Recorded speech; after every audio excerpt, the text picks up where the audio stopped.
Hong Kong is Asia's cosmetics capital. Australian cosmetic exports exceed 135 million Australian dollars per annum.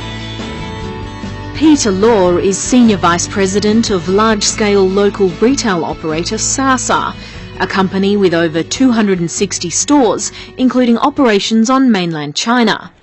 Hong Kong is a free trade port without any import tax. Brands from all over the world can enter the market easily. International brands coming from USA, Europe, and some Australia are the major players.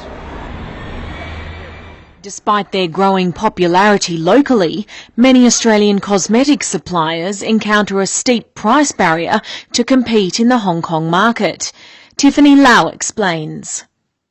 Some of the Australian brands, when they do the pricing, they will just take half off from the retail price. But in Hong Kong, even in China, it's very difficult because we have very high costs here.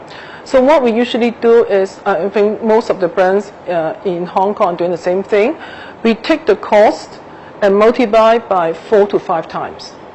If you take half of your Australian retail price and multiply by 4 or 5, it's very, very expensive here in Hong Kong, which reduces your competitiveness in the local market. We are selling the product through channels like Watsons or Mannings or even other stores. They require a certain date of freshness for the product, so the expiry date is very important here, and also the ingredients. All the product must be have the ingredient list on the product itself, on the box itself. Okay. When it comes to the packaging, I always recommend that it's a combination of Chinese and English. William Choi heads up Meekim, which is a major distributor based in Hong Kong.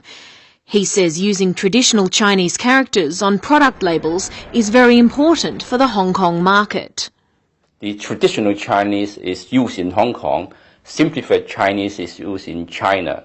Now, when you have the label onto the product, if you put traditional Chinese onto the product, consumers from China, they have higher confidence because then they will have the impression that this is a kind of imported product. If you put simplified Chinese onto the pack, then they may have the impression that this product is from China.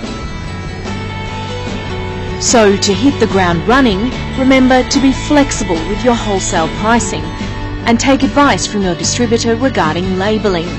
The font and look of your packaging can have a huge impact, and remember requirements for a full list of ingredients and a long shelf life.